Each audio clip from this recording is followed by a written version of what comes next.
Okay, that's what everyone's been waiting for now. Okay. This is topic 4. It's the last of the anatomically oriented lectures. So I'm going to be able to put Sam away after today, and he will rest in peace until next year. You want to put him in the closet? No, I put it in the lab. What's it? Rest in hell. Yeah, I'm mad at Sam right now. I think you should bring him back for Halloween, you know. It's way too expensive for Halloween, I'm sorry. No, just here we can have him like dressed up and everything like that. No, he's going to the lab. That's the safest place for Sam. Anyway, having said that, same references. One thing that I have added up here, I didn't think I put it before, is the Merck manual. Merck manual actually has really good descriptions of diseases of just about every kind you can imagine. Don't read the infectious disease section or you'll itch for a week. So, but the other ones is fine. Okay, some terms. Musculoskeletal disorders. First of all, those are one of the, it's ironic that we don't have an ergonomic standard because musculoskeletal disorders in the workplace are ubiquitous. We have all kinds of problems associated with doing manual tasks in the workplace. So, some terms. The acute things, in other words, the things that we do short term, it happens all of a sudden.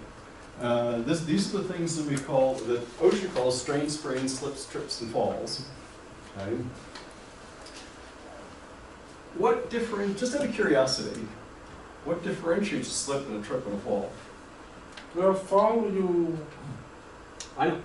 you could just fall down. You don't necessarily have to trip over anything to fall down. Trip, a trip, you could trip over a wire or a cable or something in the way. A slip is a slippery surface like Kind of. Slip is when you have too low a coefficient of friction between your foot and the surface. Okay. A trip means that there's an obstruction which causes you to kick something and fall over. But a fall is specifically different heights. Okay. 4 feet. So that's a trace. Sorry? I'd say for us it was 4 feet. 4 feet? Yeah. Otherwise it wasn't a fall? Yeah. Okay. If I fall 3 feet, I think I'll call it a fall. Well, that was difference between a recordable and an unrecordable for us was at 4 feet. Is that right? Is that for OSHA? Because I'm not really up on the OSHA regs. Yeah, for at least for the airline, which I assume was going to be for industry. Yeah, because OSHA. It used to be 6 feet, and then it went down to 4 feet. Huh. Wow. Portables were based off of injury level. Yeah, because I know there was a guy in Florida, this was back when Russ was here, and he would tell us that there's some guy in Florida that broke his neck falling 2 feet. Well, I just know we dealt with strains, sprains, slips, trips, and falls every single day. Okay. Like if you fall off a ladder or a staircase, won't that still be a fall? Well, I know OSHA may not be I know OSHA has very specific definitions, but I never heard the 4 feet before, so that's interesting. So anyway, that's acute. We're kind of getting off topic, but interesting nevertheless. That's acute. It happens suddenly, and you get injured right away. Chronic are most of the more insidious ones. Those are the things that happen over a very long period of time, months and years of doing a task. And they have a number of different names. Two of the most common ones are cumulative trauma disorders and repetitive strain injuries, repetitive motion disorders, etc. Musculoskeletal disorders include both chronic and acute, although by far most of them are chronic in nature rather than acute. We don't talk too much about acute injuries because the mechanism is clear, it's trauma. And the mechanism isn't so clear for some of the cumulative ones. An injury, therefore, is mechanical disruption tissues. And that's something that you would experience in acute injuries, usually. It's mechanical disruption. You can have inflammation, and you can also have chronic injuries. But that's more of a that's a semantic issue. But when you have that disruption, a disorder, on the other hand, is a system that malfunctions. So a cumulative trauma disorder implies that we have a system, like a system of tendons and nerves and blood vessels that together cause discomfort, pain, and lack of usability of a limb, hand, or something like that. So would that be like someone, let's say, had a stroke or something, and they would get a disorder due to that? A stroke.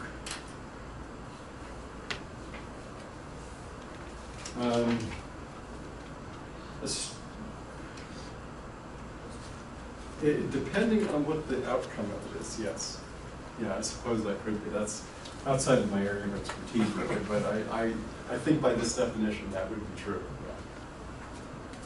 Yeah. All right, so 4 major risk factors for musculoskeletal disorders. And the disorder that I'm going to talk about it is these 4. So first, let's start off with genetic and morphological. Right? These are things that we really don't have any control over.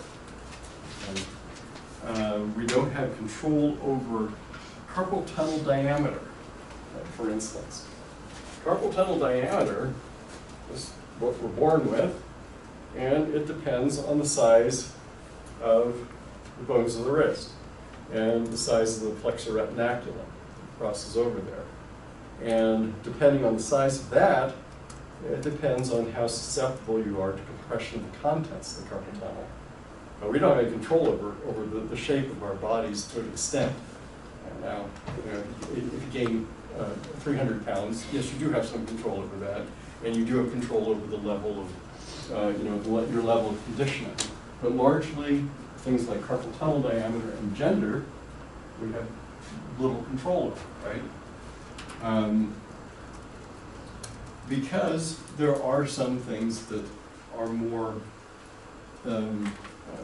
some things that are more susceptible based on gender. Carpal tunnel syndrome, for instance, affects genders differently, we think. Not sure. Because it appears that women are more likely to contract carpal tunnel syndrome. It appears.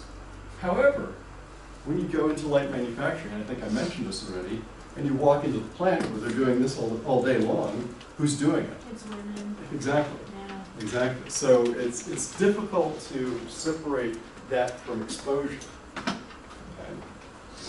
But nevertheless, we have certain genetic and morphological attributes which we have no control over and which may predispose us to certain musculoskeletal disorders.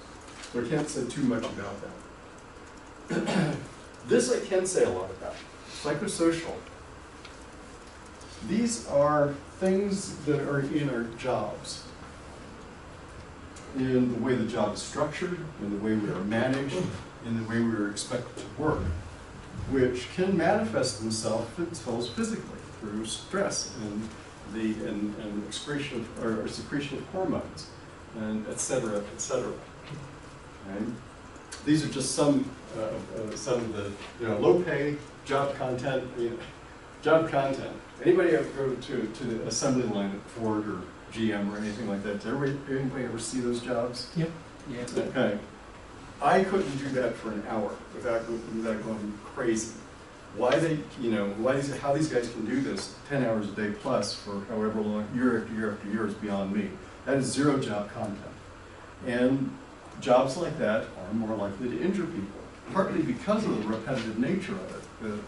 It's just one motion constantly across the workday. There was, I think it was either Volvo or Saab, I can't remember, did the work cell. I'm sorry, go ahead. But it's not repetitive nature that injures, it's the repetitive nature that makes somebody lose their focus. That would be the psychosocial aspect. That's right. That's right. And I'll go beyond. I'll go a step beyond that, but for now, yes. Yes. And I'm pretty sure it was Volvo who decided that this vertical manufacturing that was introduced by Ford, because that's what is everybody familiar with that term, vertical manufacturing, that Ford introduced? That's where you have raw steel, you have raw ore, okay, coming in one end, and wood and leather and all the raw materials come in one end, and a car comes out the other end. And so they do everything, from the raw materials. They smelt and they press their parts, and then they put them together. And one guy stands there all day and puts nuts on the wheel of the car. And Ford was the one that came up with that. It was very cheap, but it wasn't particularly conducive to the human operator. Right? So a number of years ago, I guess this was about 20, Volvo decided that they were going to reverse the idea of vertical manufacturing, and what they decided to do is have these cellular manufacturing units, where each cell had, half a dozen guys in it, and they had all the parts they needed. So they went in there and they put the whole car together from bottom to top, and they got to see the final product. It's a lot better for the guys that were doing it, the workers that were doing it, because they got to see their final product, and it wasn't repetitive. They got to assemble a final car, and they actually had a good product, but the cost of that is rather high. We're doing that kind of cellular manufacturing rather than the real vertical manufacturing model. But that job content is much better. It's much better for the workers. It's much better for the psychosocial environment in which they are likely to develop injuries. I mean, they might bark their knuckles, they might strain something. They're more likely to do the acute than the repetitive things, probably. So that's how you can address job content. Work organization. I know I tell stories, I forget where I tell them. If I've told this, tell me to shut up. But there's my favorite story is the electronics manufacturing plant I went into, and they were doing exactly the same thing in two lines next to each other. Did I tell you this? I forgot. Well, no, this is from the same plant, a different story. So they were doing exactly the same thing. One of them, every worker on that line had something wrong. And speaking of light manufacturing, all the workers were women, all the supervisors were male. Okay? So I went and I thought, what's going on? They're doing exactly the same thing. I stood there and watched them. Here was a line of 8 people doing the same job, and over here was a line of 8 people doing exactly the same thing. B, they were always in plant medical. They had nerve conduction velocity tests. They had demonstrable symptoms of a variety of musculoskeletal disorders. So I talked to each one of the supervisors. Well, a 5-minute conversation with each one of the supervisors made it obvious. The one that was working just fine, day in, day out, no problem, the guy was great. This guy, I wanted to strangle him after talking to him for 30 seconds. He was an idiot. And no wonder everybody was sick that was working for him. I'd be sick talking to him, let alone working for him.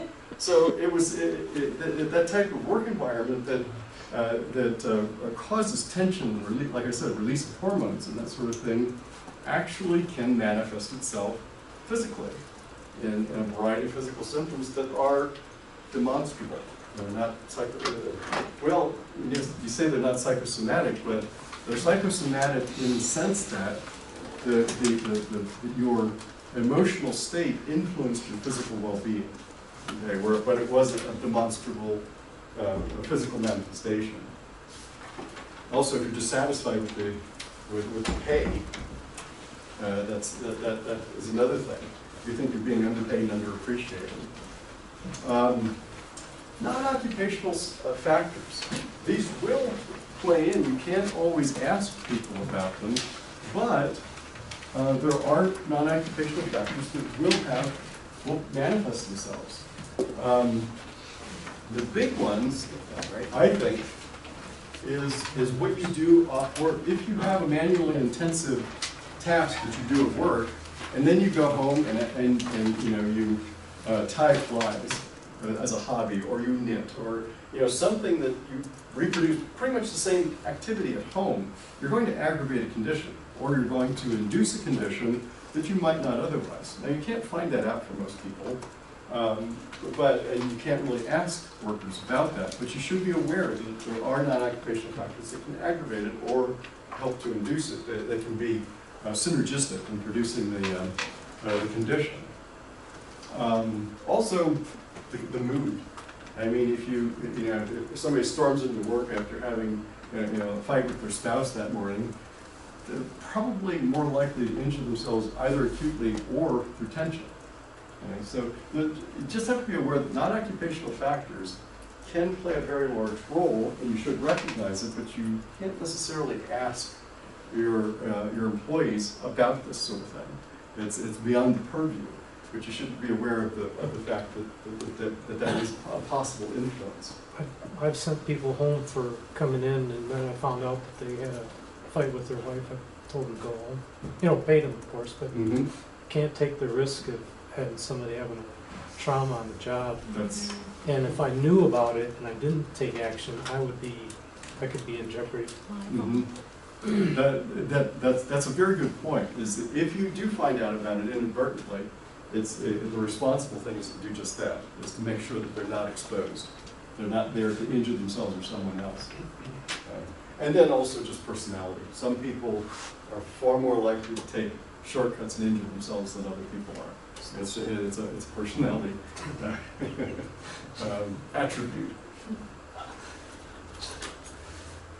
I think this is a cool word. That's why I put it in. Iatrogenesis. Anybody ever heard of iatrogenesis before you look at the definition? No. Iatrogenesis means physician-caused illnesses. Okay?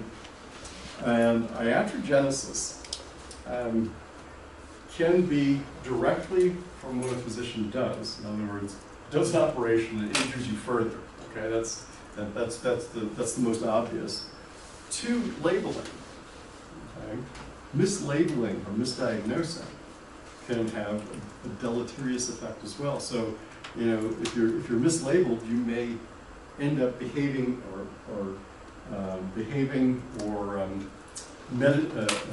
medicating yourself in inappropriate ways to accommodate a non-existent condition or the incorrect condition.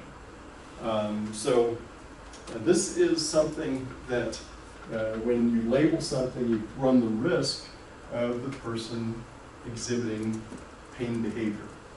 They exhibit a behavior that's consistent with the diagnosis. Professor? Yes. Would it be like performing a wrong operation on the person? Would that be like? That could be iatrogenesis, yeah. But that's an obvious one. I'm talking about ones that are a little more non-obvious than that. But yes, the most obvious ones, yeah.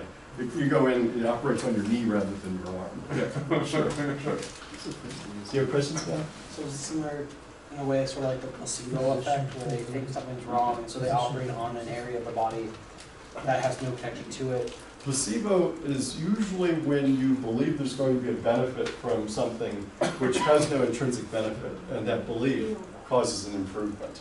I can see why you might see there's a relatedness there, but it's really not. It's kind of the opposite, isn't it? Like, Yeah. you may not actually have a disorder, but then they're like, well, you have this one symptom, so it's probably this, It and might then you be. start to manifest. Yeah, Yeah, it is kind of the opposite of placebo. Yeah. the self-fulfilling I'd prophecy. rather have Yeah. a Could it be placebo. like some conditions that have similar symptoms, but it's, diagnosed, you need further diagnosis, but then you gotta do this or that, but then. Well, that's why, you see, I put healthcare system and work safety analysis. When a physician, especially in an occupational setting, somebody comes to Plant Medical, it's either the occupational health nurse or the occupational physician who's in Plant Medical, or whoever's there, they have to record it. They have to keep some kind of records of it, and they have to use the International Classification for Diseases, ICD. Okay? They choose, and the insurance requires that. And if you look at your insurance forms closely, actually probably most of you don't see it because it goes directly from the physician to the insurance company most of the time. But if you ever see one of those, it has the ICD code on it. And the ICD code, and just as an aside, I think this is rather interesting. The ICD-9, I think I talked about this in Epi, didn't I, you guys? The ICD codes? No. No? Okay. I talked about it somewhere, I can't remember. Yesterday. But anyway, Just yesterday. yeah. Yeah. What was I talking about? Yeah. Okay. Aha. We had I know. We had test You guys know. From 9 to 10, it was like the change from Dewey Decimal to the Library of Congress catalog system. It went from a numeric to an alphanumeric system.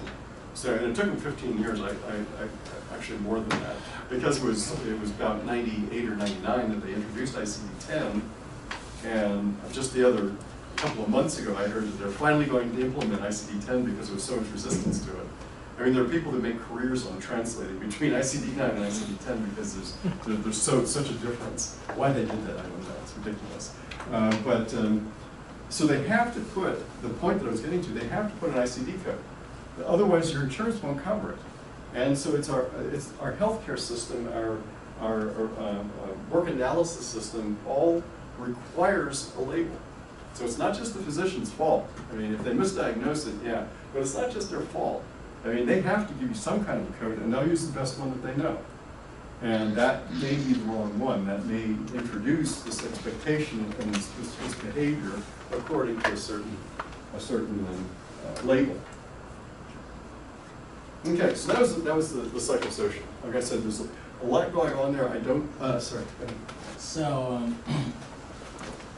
an associate injures himself at work and goes to a doctor for treatment, and you're placing restrictions, and the company has the right to accommodate that.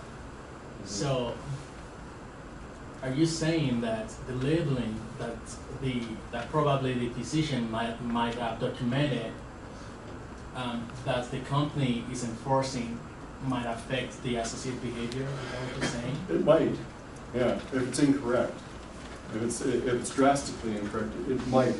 But what are the likelihood though? I'm sorry? The likelihood of that occurring? That's a good question. Misdiagnosis, because I don't know what that is. I'll give you the bottom line. I don't know what the likelihood is, but it's very difficult to find out. And the reason that I'm saying that is I did some projects with anesthesiologists, operating room anesthesiologists, and they have data. Anesthesiologists have data on death and injury rate due to anesthetics, anesthetic administration. They know exactly what it is. Nobody else will ever find it out, as they keep it to themselves. They don't want it to be very well known because it's sort of embarrassing to them, for one thing. And another thing is that they think it would reduce the confidence in people going, and that in itself could have a psychological effect. So what the probability is, I don't know, and I don't think it's available. There may be some physicians group that does know. But in answer to your other question, then, I don't know what the probability is. It's probably not that high. But the companies have no choice but to accommodate. Makes sense. Yeah, they have to accommodate. So everyone is basing their behavior on that label. If it's a mislabel, that can be problematic. That's what I'm getting at. Okay. Other questions before I move on to psychosocial? No, but I would say that the third leading cause of death, they assume, are actually medical mistakes in the U.S. Oh, really? That's the studies that just came out. So after heart disease and stroke is now medical mistakes. Interesting. And some of those statistics are out there, you just have to know where to go. I'm getting them from my GCP. Okay. So. Oh, that's interesting to know. Okay. Yeah. Maybe it's more available now. I'm talking about 20 years ago. It probably is more available due to like the Joint Commission and LEAP. LEAP is a huge organization that kind of started forcing the Joint Commission to put some of the stuff out there. So I don't know how well broken down it is yet. That's what I'm getting into now. So I don't know if you can this type of error, but there are strong numbers on how many patients were impacted. So, and it's very high. Interesting. That's encouraging, since I'm going in for surgery in 2 months. Yeah, sorry, not a good time to tell you that. I won't send you the link to the. No, that is good. I'm actually glad that the data are more available. Me because too. at one time, Transparency is the good. medical community was very closed, and that wasn't, Mhm. that sort of thing wasn't available, so I think that's good. Okay, other comments, questions, anything on the psychosocial? Okay, great. So the first two, genetic, morphological, we can't do much about. Psychosocial, probably that's the one that we have a lot of control over, or we should have a lot of control over at least. But it's something to be aware of. The other one is biomechanical and physiological. Okay? These are standard anywhere, anytime you pick up an ergonomics textbook, an introductory ergonomics textbook, or you go for basic ergonomics awareness training for an hour or two at any company, this is what they'll tell you. Biomechanical is the main or force, repetition, and posture. Force being the amount of force that you exert to perform your task. Repetition is how often you do it in a minute. And posture is how awkward your posture is while doing it. Am I doing this to try to do a task, or can I stand there and keep my wrist in a neutral position, straight like that, and do it easily? Okay? So awkward postures contribute to injuries and illnesses. High repetition. So it depends on like the type of the job. Like certain jobs where they have to be super accurate and like little tiny spot maybe to work the and Possibly, but it depends on the posture you assume while doing that. Because you can't often, if it's a very small nut that you have to put on there, you can't really change that most of the time. But what you can change is the position that you have to assume to do that job. That's what we're talking about, posture. Other things that are biomechanical risk factors and physiological, because these have both manifestation, is vibration. Truck drivers, helicopter pilots, construction, jackhammers. Vibration is a major source. The helicopter pilots have a lot of lower back problems, don't they? Especially 65. Yeah, right. And so do long haul truckers. So do bus drivers. And it's a similar type of thing. You're driving a vehicle that vibrates a lot, and you're sitting while you're doing it, so you have lower back problems. That's the biomechanical aspect of it. And then inadequate recovery time. No matter how bad this other stuff is, if you have enough recovery time and you're in good enough condition, you probably are less likely. That's too many qualifiers. You are less likely to accumulate injury and develop a disorder. Physiological, cold stress and vibration are similar in their physiological results. What do? They cause constriction of the blood vessels in your extremities, white finger. Okay? So that your extremities get cold, it emulates ischemia. Okay? It causes lack of circulation to the extremities. Is that an additive effect? Like if you're a truck driver in Alaska in the winter? Oh, heck yeah. Okay, so it's even worse. Mm-hmm. Yeah, because if you're in a cold environment and you don't have a heated cab, and you're in a cold environment, you're going to get the vibration from your seat, but also the vibration from gripping the handle and the cold on top of that. So you bet, those work synergistically again. So not necessarily a truck driver, maybe your car and the heater doesn't work and you happen to be in a cold spot. And if you have a clunker and it bounces all over the road, you betcha.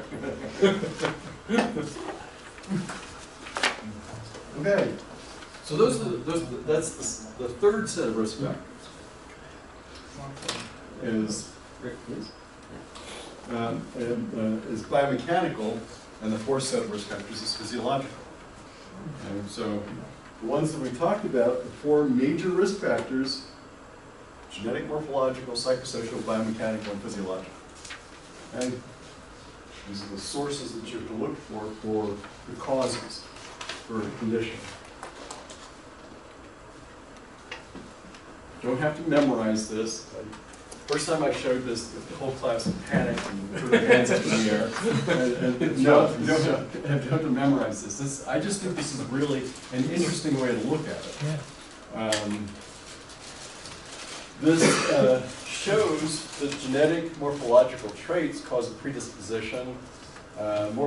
He distinguishes between genetic and morphological, but the predisposition, vulnerability, and psychosocial gives you a susceptibility. And I think that that's a good way to and then the biomechanical, physiological are what create the hazards, the stressors on the individual. And then coupled that with strain and these other attributes of the individual, biochemical and structural, and that's where you begin the injury process, injury illness process. Okay. Because when you experience pain, you behave in a certain way. But like I said, this is kind of superfluous because it all ends up in the same place. What I think is interesting is this part up here. And like I said, if you find this interesting and useful to answer a question, that's great. But I don't expect you to memorize it. Yes. So is this the equivalent of the Swiss cheese model, where you go down the line and the last line of defense there for the prevention of pain would be I think it's pronounced nocip. Nociception. Nociception, there we go. Actually, let's think about that. Reason never called it the Swiss cheese model, by the way. I know. I think that's interesting. That's the term I've heard for it. Yeah, everybody calls it Everyone else Everyone calls it that, but he never did. That's from He Bill. actually called them loopholes. The loophole. As the term he used. Was he a lawyer? But what he's saying is that and what happens with Reason's model is it goes through levels of management and levels of Protection. I guess protection in a sense, but in a sense of management and policy. Somehow it gets through levels of management and policy until it actually gets to the person who makes the mistake. Okay, so it's kind of protection, but it's with the protection we gain from managing policy. This isn't so much that. This is just a progressive, cumulative effect. So I think it's only superficial similarity. Yeah, to be honest with you, but that's the way it seems to me.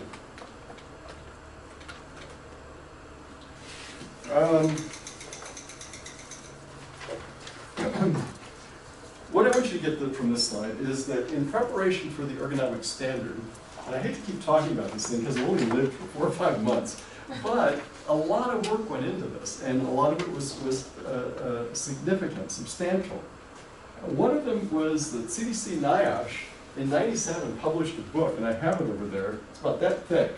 It was a review of all the literature on the work relatedness, because that was one of their cornerstones of the argument for making a standard, is that these things are work related. Yes, we know that there are non-occupational factors, but we believe that the literature demonstrates that it's predominantly work related if there are sufficient stressors in the workplace. And so they published this whole big thing. They looked at biomechanical, physiological, psychosocial. They looked at all kinds of stressors that were documented in the workplace. And they said that for carpal tunnel syndrome specifically, they said 33% of all the cases are work-related. That's actually pretty high. 1 out of 3 cases of carpal tunnel syndrome are demonstrably work-related. That's pretty high. Tendinitis, 28%, 1 in 4 are demonstrably work-related. So they came up, they went through all this. It was a meta-analysis. They went through and they exhaustively reviewed the literature, and they believed that there was a sufficient work-relatedness for these disorders that it justified a standard. So the point of that was that despite the fact that you really should consider non-occupational factors, psychosocial factors, what somebody just experienced at home is important. But nevertheless, there's sufficient evidence for work-relatedness that it shouldn't be offhandedly dismissed because it's experienced in the workplace. So I didn't want you to take that from it. I just want you to know that that is an element. Okay, so let me introduce what I'm going to be talking about, and then we'll take a break. A way to classify the musculoskeletal disorders is by what system is affected. So we have disorders that affect tendon, muscle, nerve, vascular, the blood vessels, bursa. Those are the sacs that are behind bone, underneath bone. There's one in your knee. There's one in your shoulder. They are sacs of fluid that are shock absorbers, essentially, that can become inflamed. And then bone cartilage. So you can classify it according to the system that's affected, according to the joint that's affected, or according to the body region. What we are going to be talking about, occupationally at least, is upper extremity and the lower back. Those are the two locations that are most affected in occupational settings. Not that the other ones can't be, but those are the most common ones, so that's what we'll talk about. And I'm going to follow sort of this anatomical classification, although I'll finish up with the lower back.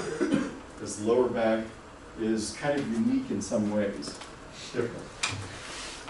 Do they need to know the diagram that was on the right side of the... The diagram is some of the, we'll be talking about some of these disorders, but what it shows is the disorder and whether it's nerve, tendon, let's see, there's vascular, muscle, joint, and where do you see joint? Well, it's over here. Oh yeah, joint, bursitis, joint. And all that is oh, right here it is. I forgot that was there. But anyway, it proved that I remember what the diagram was all about. That's just an illustration of some of the, we're not going to talk about all of those, but a few of them. Question? Is tennis elbow and what they have pictures they get right now, is that like same thing they get right now? Most of the baseball pitchers they have. I will, as a matter of fact, that's exactly what I'm going to be talking about after the break. So why don't you guys come back at 20 after, that'll give you a little over 10 minutes to clear my voice out of your heads, and then come back and I'll talk some more.